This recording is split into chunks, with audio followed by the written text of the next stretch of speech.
때 사법부가 어떻게 이제 판단을 할 것인가 이런 것들은 지켜봐야겠죠. 다만 이런 지금까지 이재명 그 대표 주변에 있는 사람에 대한 압수수색이라든지 아니면 이와 같은 재판 결과가 민주당 지지도를 지금까지 눌러오기는 했습니다만 그 와중에서도 30% 정도를 계속 기록하고 있었다라는 겁니다. 꾸준히.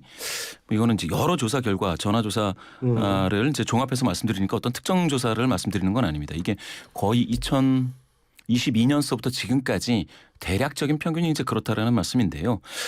그런 의미에서 본다면 사실 정치적인 의미에서 조금 더 지켜보기는 해야 되겠지만 갑자기 민주당 지지도가 빠진다던가 이재명 대표와 관련해 가지고 그러니까 뭡니까 장래 정치 지도자와 관련된 그런 수치가 뭐 크게 흔들린다거나 하기에는 어려운데 모르겠습니다. 이게 만약에 이것과 같은 죄목을 가지고 따져서 이재명 대표가 만약에 진짜 실형이 나오는 경우 뭐 1심에서라도 그렇게 되면 그거는 참 예측하기가 어렵네요. 예, 지금까지 그런 본 적은 없으니까. 사실 그 자유우파 진영에서는 2024년 6월 7일이 이재명 운명의 날이다 이렇게 지금 많이 평가를 했습니다. 정치 생명에 결정적 타격을 입힐 수 있는 날이다. 이렇게. 그날이 오늘이네. 이화영 이화영 선거일. 저는 2024년 6월 7일은 언제가 오늘입니다. 오늘이네 오늘. 예. 그 이유가 어땠습니까? 이화영 재판을 하면서도 이화영 변호인이 이거 유죄 나오면 그 이화영 유죄면은 이재명 대표도 공범으로 돼서 유죄가 될 가능성이 있고 그렇게 될 경우에는 한국 정치 일정의 상당 부분 차질이 불가피하기 때문에 이화영 재판을 선고기일을 연기해달라는 그런 선고기일 연기 의견서를 냈었습니다. 그리고 최종 변론 기일에도 이화영 이 본인 재판인데 이거는 이재명 그 대표에 대한 어떤 그 정치적 정적 제거 취지에서 검찰이 기소한 것이다. 이런 취지로 얘기를 하면서 분명히 주범은 이 사건 재판은 이화영 재판인데 계속 그 이 재판에 나오지도 않은 이재명 대표를 계속 소환했단 말이에요. 그건 왜겠습니까? 그만큼 이 사건의 판결문에 나오는 내용이 이재명 대표의 정치적 미래에 타격을 줄 수 있다는 것을 민주당 쪽에서 너무나 잘 알기 때문에 그랬던 건 아니겠습니까? 그리고 아까 신유 교수님 말씀하신 것처럼 관련해서 이재명 대표의 직접적 관련성 이 부분에 대해서는 이 요약된 보도 자료에는 언급이 없습니다. 다만 그럼 왜 돈을 보냈느냐와 관련해 가지고는 그 돈의 명목이 이재명 경기지사의 방북 비용이다라는 것을 명시를 했습니다. 그런데 평화부지사로서 이런 일을 하는데 이재명 경기지사한테 보고를 안 했다? 사전 사후 보고를 안 했다? 그거를 지나가는 삼척동자한테 한번 물어보세요. 이런 상식적인 접근을 했을 때에 이 판결이 유죄가 됐을 경우에는 그로 인한 후폭풍은 이재명 민주당 대표에게 그대로 미칠 수밖에 없는 그런 부분이기 때문에 이재명 대표 사실 오늘 그 본인의 어떤 그 대장동 사건과 관련해서 법원에 출석할 때 증인 그 기자들이 물었습니다. 묵묵부답이었습니다. 이 부분에 대해서 기자의 질문이 저는 국민의 질문이라고 생각합니다. 이재명 대표와 민주당 이 부분에 대해서 오늘 반드시 해명이 있어야 된다고 봅니다. 근데 지금 민주당 쪽에서는 또 이 대북송금 문제와 관련해서 특검을 또 주장을 하잖아요. 검찰 수사 과정을 특검하겠다. 근데 그게 전 참 궁금한 게 이게요. 이게 재판부의 판결이 나온 거거든요. 그러면은 검찰 수사 과정이 문제가 있다? 오케이. 그러면은 판결을 내린 사법부도 문제가 심각한 거죠. 이게 속아 넘어갔다는 얘기밖에 더 됩니까? 그러면 이게 도대체 뭔지 제가 이해를 못하겠어요. 어떻게 보세요? 글쎄요. 특검이 뭐 만병통치약은 아니겠죠. 도깨비방망이도 아니고 방금 말씀하신 것처럼 그러면 검찰 수사에 분명한 문제가 있다라는 게 좀 나와야 될 텐데 글쎄요. 거긴 제가 판단하기는 좀 쉽지가 않습니다. 그죠. 근데 이게 이 사법부의 판결이 나왔는데 검찰 수사가 문제라고 얘기를 하면 사법부는 어떻게 되는 거예요? 그러면? 민주당 기준으로는 담당 판사 탄핵한다고 나오겠죠. 왜냐? 왜곡하고 증거까지 조작했는 기소에 대해서 그거를 다 받아들여 가지고 판사가 유죄로 인정했다. 그 판사 가만히 놔둬서 되겠냐 이런 논리가 되는 건 아닙니까? 마치 지난 4월 9일 날 총선 직전 날 지금 서울중앙지법 33부에서 이재명 대표의 출석을 요청하니까 그 당시에 김동아 어떻게 보면 대장동 변호사였고 의원이요. 이제 의원이었죠. 그러니까 뭐라고 했습니까? 아, 이 정도면은 사법부에 대해서도 손 좀 봐준다. 손 좀 봐줘야 되는 건 아니야 취지로 뭐 달리 표현을 했습니다만 사법부에 대한 민주적 통제를 해야 되는 것이 아니냐 그런 얘기를 했습니다. 저는 김동아 의원께서 이 오늘 판결에 대해서 무슨 말씀을 할 것인지 똑같은 생각을 가지고 계시는 건지 그것이 민주당의 의견인 것인지 저는 한번 여쭤보고 싶습니다. 그 저는- 최진영 네. 변호사님께서는 그러니까 이 이화영과 관련된 이 판결이 그 말미에 말씀 주신 이재명 대표와의 연관성은 뚜렷하다. 아니 상식적으로 예, 예. 생각을 해보세요. 우리 제가 대표에 있는 그 법인의 부사장님이 밖에 가가지고 뭐 열심히 해가지고 북한까지 뭐 어떤 걸 갔다가 뭐 해서 뭐 할 수 있도록 다 사업을 착착착착 추진하고 뭐 예컨대 이제 뭐 이번에 봤더니만 그렇게 돈을 북한에 전달하고 나서 김현철 그 당시 통일부 장관한테 가서도 이재명 대표가 북한에 갈 수 있도록 허가를 해달라 하는 그런 식으로 했는 성과를 그만큼 냈는데 그 성과를 사장한테 보고를 안 했겠습니까? 그건 합리적인 의심이잖아요. 그런 합리적인 의심에 대해서 민주당과 이재명 대표는 국민에게 해명할 의무가 있다는 거예요. 그렇기 때문에 우리가 국민의 대표로서 뽑아주고 그거에 대해서 월 1,500만 원이 되는 월급까지 주는 건 아니겠습니까? 그럼 이 정도의 어떤 1심 판결이 나왔는데도 나는 무죄 추정이기 때문에 대법원에서 유죄 확정 판결이 있기까지는 아무도 얘기도 할 수도 없고 나는 지금 수사를 받고 재판에 있기 때문에 내 재판에 불리한 진술에 대해서는 헌법상 자기부재 거부권으로서 진술 거부할 수 있다고 얘기를 한번 해보십시오. 진짜 그렇다고 하면은. 아니 뭐 어쨌든 근데 1억 5천만 원은 아니죠. 1,500만 원은 아니고요. 1년 연봉이 1억 5,800만 원이니까 되니까 12로 나누면 1억 5천까지는 안 될 거예요. 국회의원. 죄송합니다. 예, 예, 아니, 사과하겠습니다. 자, 김봉식 이사님 승부처. 예, 저는 승부처로 최근에 이제 얘기가 많이 나오는 그 전 영부인과 현 영부인의 김정수 대전. 여사, 김건희 여사. 영부인 대전. 네. 네. 예. 그 김여사 대전. 양김 시대. 예. 예, 김여사 대전을 생각을 해봤습니다. 예.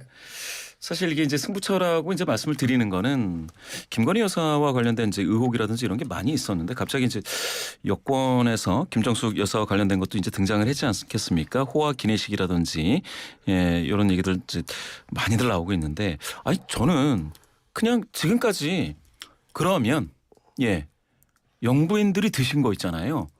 지난 4번의 정부 거를 다 뒤지고 비행기에서 예, 먹은 거. 비행기에서 드신 거 다 그냥 공개를 하면 아무 문제 없지 않느냐 이런 생각이 들거든요. 그러니까 김건희 여사는 뭘 드셨는지 맞아요. 김정숙 여사는 뭘 드셨는지 얼마나 많은 사람들이 또 같이 가서 무엇을 먹고 또 뭐 반주로도 한잔 하셨으면 어떤 술을 또 드셨는지 이런 걸 100% 그냥 쫙 공개를 하면 아무 문제가 아니다.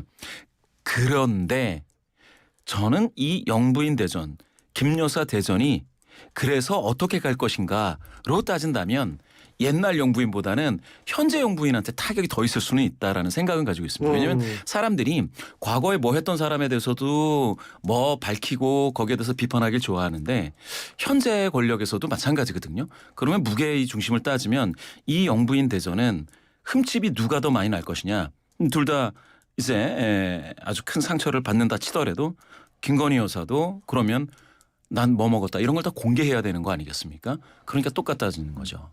예. 결국 이거는 승부처는 승부처인데 사실은 승자가 없고 패배로만 따진다면 현직 대통령의 영부인이신 김건희 여사도 자유롭지 못하다. 상처가 그렇죠. 많다.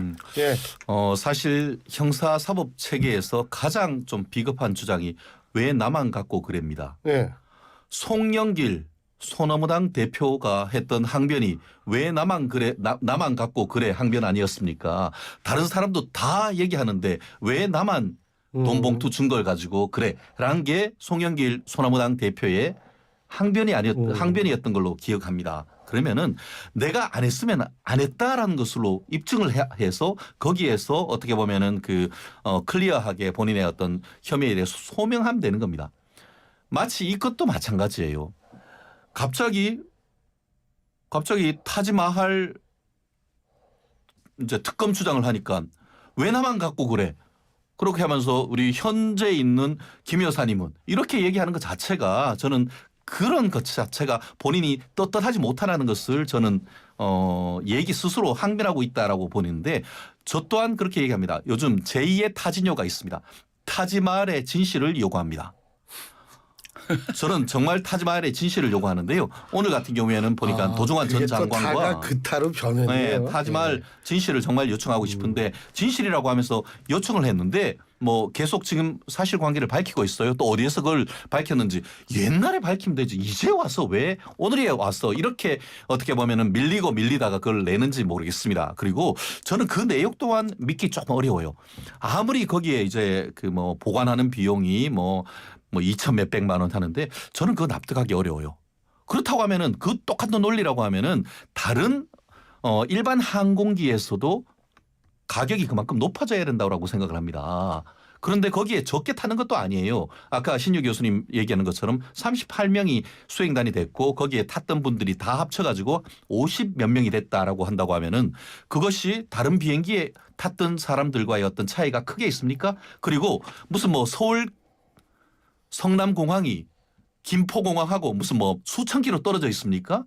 케이터링 서비스 하는데 거기 가는 것이나 서울서 만들어서 그러니까 인천공항 가는 것이나 배달이죠, 케이터링이라는 그게 별 본질적인 차이가 없단 말이에요. 그렇기 때문에 오늘 도종환 전 장관과 고민정 의원 이분들이 얘기했던 것이 오히려 의혹을 더 키우는 것이 아닌가 저는 그렇게 보기 때문에 이 부분에 대해서 명확한 어떤 국민들의 해명을 요청하고 1인당 44만 원 그리고 본인은 또 퍼스트 105만 원인가 104만 원이면 그러니까 나누면은 그런데 아까 예. 얘기한 것처럼 본인들은 거기다가 퍼스트 클래스에 있었다고 했지 않습니까? 그리고 그럼 퍼스트 클래스 있으면 이코노미 클래스가 있고 아니면 비즈니스 클래스가 거기서도 이제 나눴었다고 하는데 그 내역 그 정도의 어떤 비용을 밝힐 수 있다고 하면 저는 오히려 훨씬 더 상세한 내역 밝히셔야 된다고 봅니다. 그리고 나서 다 밝히고 나서 그렇다고 하면은 내가 다 밝혔으니까 김건희 여사도 밝혀라. 이렇게 한다고 하면은 국민들은 오케이 할 겁니다. 전적으로 동의합니다.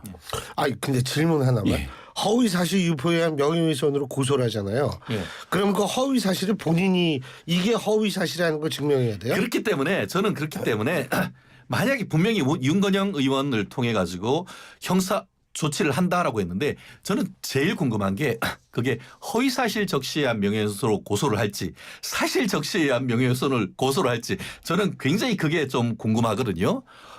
허위 사실이라고 한다고 하면은 진짜 실체적 진실을 밝히면 되는 것이고 사실 적시다라고 했는데 밝히면은 그게 사실인지 여부를 하는데 밝히는데 기본적인 어떤 데이터는 해서합니다만 수사기관을 통해서 사실인지 허위 사실인지는 확인이 될 겁니다. 근데 국민의힘 우리 박수영 의원 빨리 좀 고소해 주세요 하지 않습니까? 저는 정말 윤건영 의원이 고소를 한다고 하면은 본인들은 고발이라고 했는데 피해자가 김정숙 여사라고 한다고 하면 고소죠. 피해자가 하는 것이 고소인 것이고 제3자가 처벌해야 하는 게 고발인데 고발도 아니고 고소인 거죠. 고소하시고 빨리 이 사건의 실체적 진실을 밝혀야 한다는 겁니다. 큰일 났어요.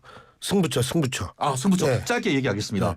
오늘 벌써 했어요. 서울이 아닌 수원지방법원이었습니다. 오늘 이화영 지사에 대한 유죄 선고를 했는데요. 제가 다른 것보다 왜 승부차라고 했냐면 언론 보도문에 보면은 명확하게 이재명 대표에 대한 관련성에 대해서는 언급한 게 없습니다. 그런데 의미 있는 줄이 있는데요.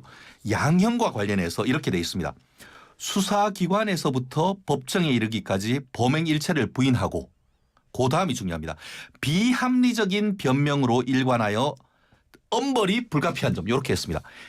비합리적인 변명. 지금 언론 보도문에 보면 비합리적인 변명이라고 이렇게 한 줄로 돼 있지만 구체적인 판결문에 대해서는 비합리적인 변명이 무엇인지를 밝혀놓은 부분이 있을 겁니다. 아마 확실한 판결문이 나오면은 거기에서 우리가 궁금해야 하는 이재명 대표와 관련되는 이화영 지사의 부지사의 어떤 진술이 왔다 갔다 했던 부분 저는 분명히 이 부분에 대한 어떤 판결문 설시가 있을 수 있기 때문에 또 한 번의 어떤 그 언론을 통한 이재명 대표의 어떤 사법 위기는 이번 판결문이 공개되는 시점에 또 한 번 현실화될 가능성이 높다고 봅니다. 야, 시간만 있으면 요거랑 관련해서 당원 당규 개정도 좀 여쭤볼 분 재밌을 텐데 시간이 없어서 여기까지 하겠습니다. 오늘 두 분 말씀 여기까지 듣겠습니다. 고맙습니다. 감사합니다. 지금까지 최진영 변호사, 메타보이스의 김봉